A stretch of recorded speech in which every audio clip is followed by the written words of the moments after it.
Hello,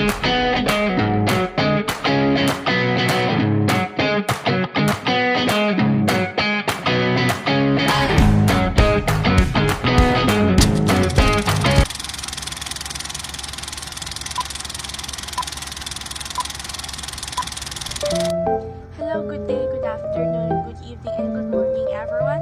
This is John Marina Yara from 5VSN08. Today, I am going to show you my reflection video about our PotFit lesson from PotFit 1 to PotFit 2. These regular exercises are composed of doing flexibility exercise, coordination exercise, and balance exercise.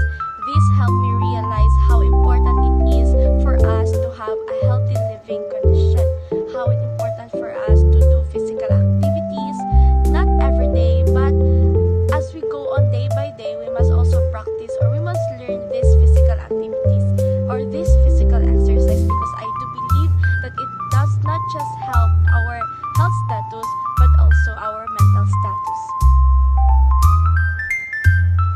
And for PotFit 2, I have learned about badminton because we just focus on badminton during the day. It helps me learn about the basic skills, the basic steps on doing or playing badminton, such as the proper hand grip, the proper footwork, and strokes that we must do or we must apply when we play badminton in order for us to be kept safe and avoid injuries.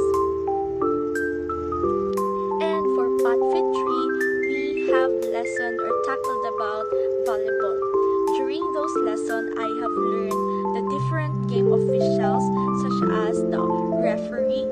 It helps me know or it enlightens me what are the purpose of game officials in every game.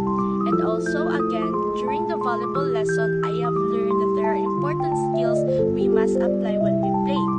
First is that we must be able to know the proper warm up for us to avoid any injury. And first, we must also learn about the basic rules when we play volleyball so that it will keep our game flowing.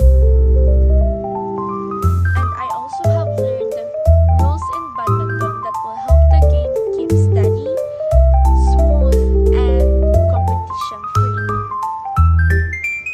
And lastly, for PotFit 4, we have tackled basketball. And I have learned about the importance of basketball.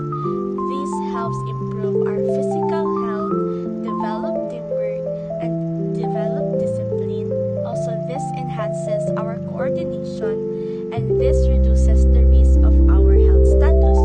This also helps reduces stress that we feel and the sadness that a person feels. With these learnings, I have learned how important basketball is. It is not just a game,